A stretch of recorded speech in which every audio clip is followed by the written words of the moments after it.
Good afternoon, ladies and gentlemen. My name is Steve Meredith, and I'm the manager of commercial lending with the Southwestern Pennsylvania Commission. Today's presentation is entitled Financing Your Small Business Machinery or Equipment Purchase. Tips to remember when securing SPC financing for your business's equipment needs. Before we get into the meat of the presentation, however, I did want to take a quick minute to talk to you a little bit about what SPC is as an organization. SPC is a regional planning agency. We're a metropolitan planning organization. We are a local development district, and we are a core-funded partner and fiscal agent for Southwestern PA Partnership, Southwestern PA's Partnership for Regional Economic Performance. Now, all of that sounds a lot like alphabet soup, but from an economic development perspective, we're here to essentially help small businesses start, grow, and prosper. So a quick overview of today's agenda. The first thing we're going to do is we're going to talk a little bit about SPC's traditional equipment loan structure. We're going to talk about items to include in your equipment loan application, how to expedite the closing process after the loan has been approved, and then we're going to talk a little bit about how economic development lenders can help solve the supply chain issues that we're all sort of experiencing as a result of COVID.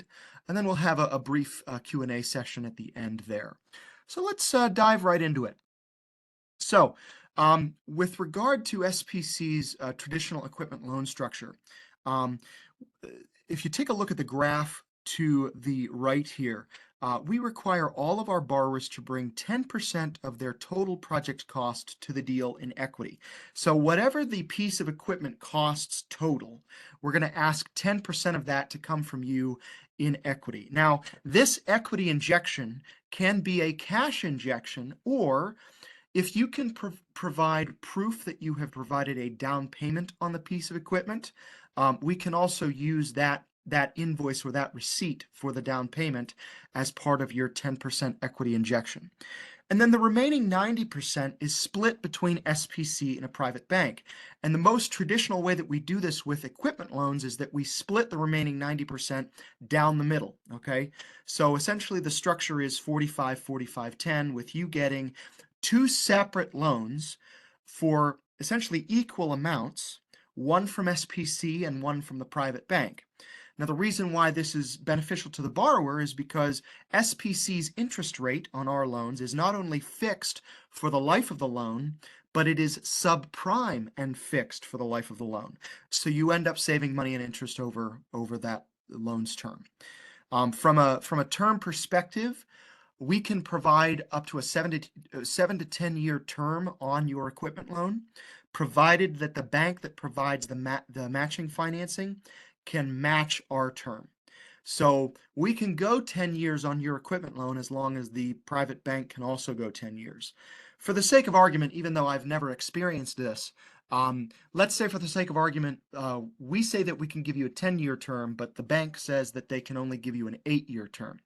Well, in that case, we would need to match the bank's 8-year term on our loan as well. But like I said, I've never actually experienced that in my time as the manager here. So usually the banks that we work with can go the full 10 years if you need it. So some items to include in your loan application. All right, so there's going to be a formal loan application.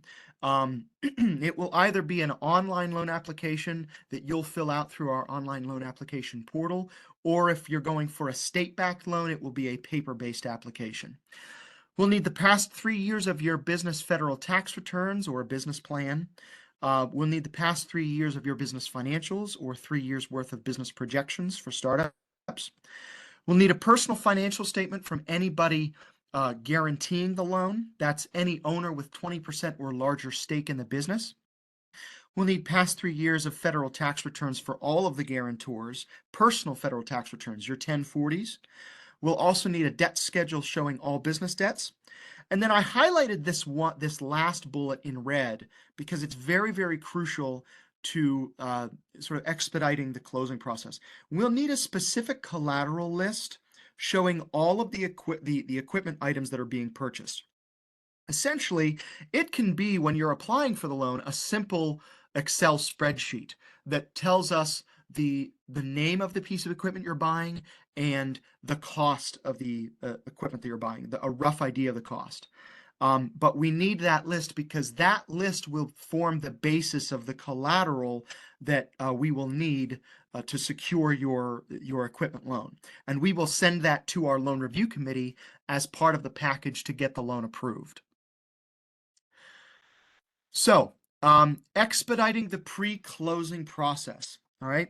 If you are purchasing multiple pieces of equipment, help your lender out, okay? It helps to have, so I talked a little bit about the equipment list that you're going to submit when you apply for the loan, okay? That equipment list can be a little bit rougher and a little bit more informal.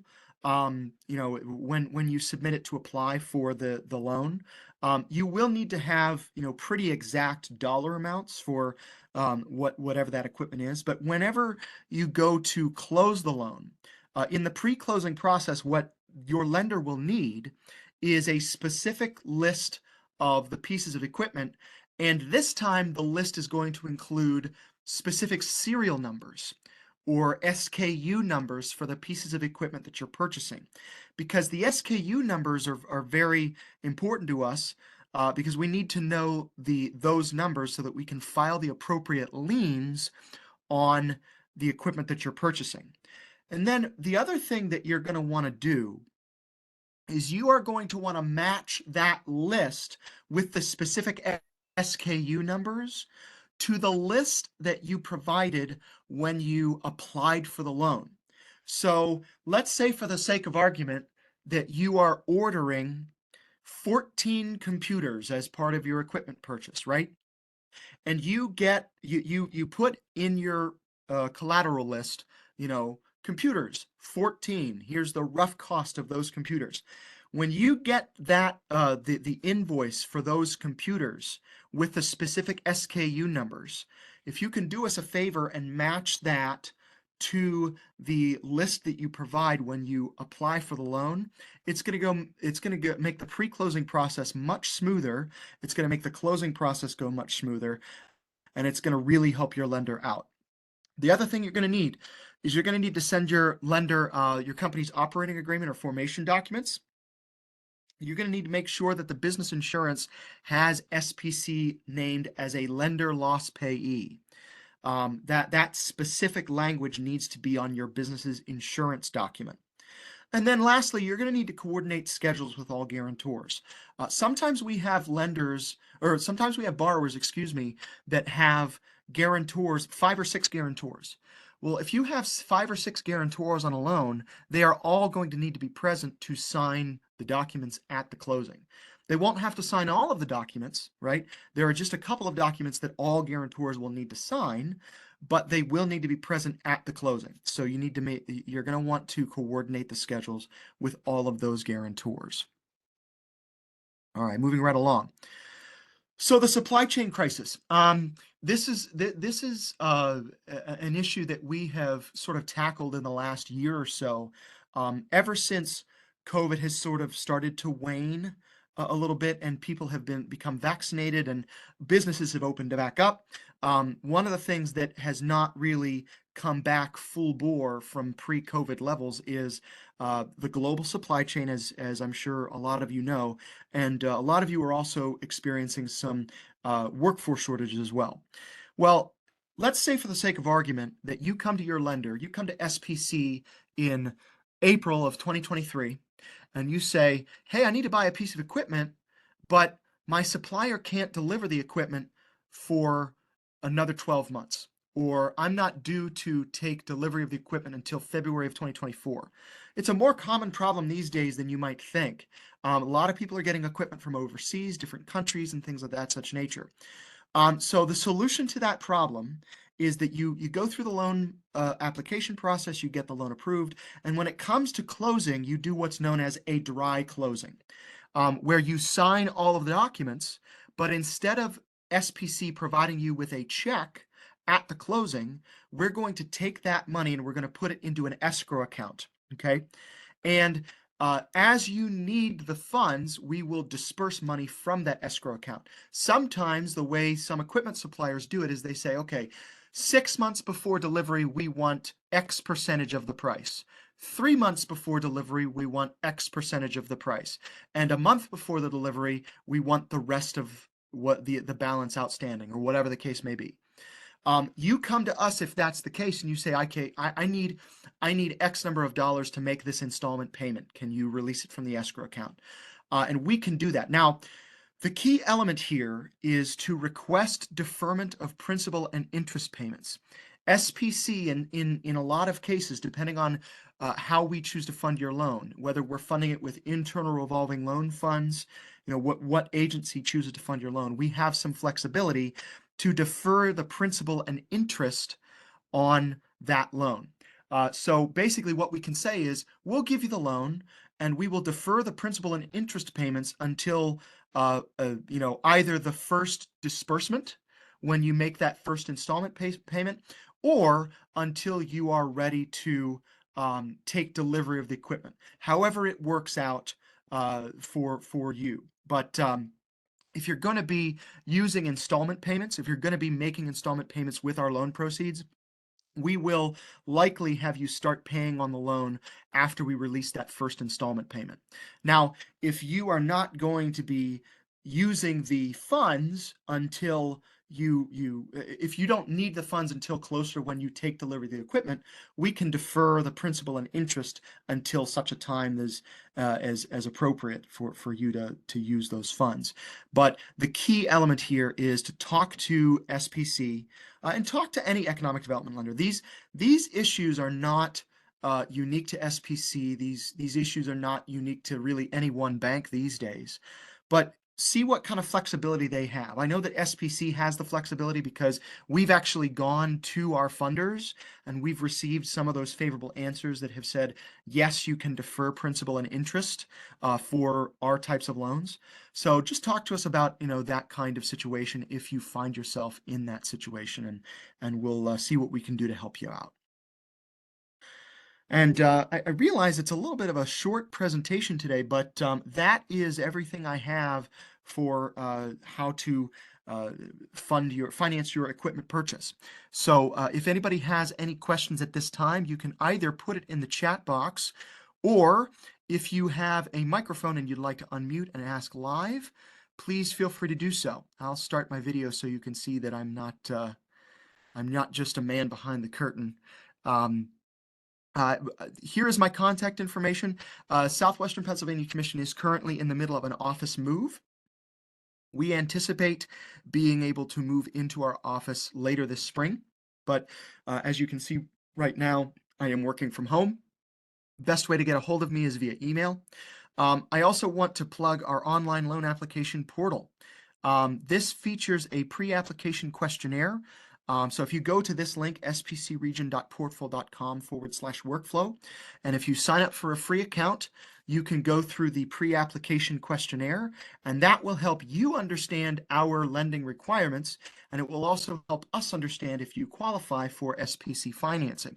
If you do qualify for SPC financing, SPC staff will receive an automated email that says, hey, you have a new pre-application questionnaire. Please reach out to this business owner, and we will reach out to you within 72 hours to try to discuss your project. And then finally, anybody that attends our webinars, I always invite to connect with me on LinkedIn. I always enjoy facilitating conversation that way and meeting new business owners that way. So I think we have a question in the chat. What is needed to provide if a company is a startup with no prior financial or tax returns? Great question. Thank you for asking. So if you are a startup and you do not have tax returns or financials, what you're going to need to do is go to a small business development center and craft a business plan and 3 years worth of financial projections. We fund startups all the time. In fact, in my time as the manager of commercial lending, we've funded a couple of different startups that are doing very, very well right now. So that's not a barrier to borrowing here. But what you will need to go to a small business development center and craft a business plan with financial projections, 3 years worth of financial projections. And that business plan and those financial projections will take the place of the tax returns that we need from an existing or established business. We will base our loan approval on that business plan and those financial projections. So definitely not prohibitive. You'll just need to go to an SBDC to get that process started. And if you need help connecting with an SBDC, please feel free to email me. I can connect you with any of the 4 SBDCs in the region. They are all excellent and they all do wonderful work. So I think you're going to get the same caliber of service no matter where you go. And let me just check the chat one more time, see if there's any more questions.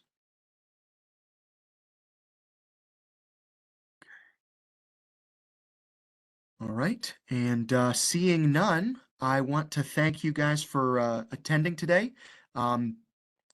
If anybody has any questions, if you're watching this webinar on demand, it is being recorded. It will be shared to our YouTube page after the webinar is over. But if you're watching this on demand, please feel free to reach out with any questions that you might have.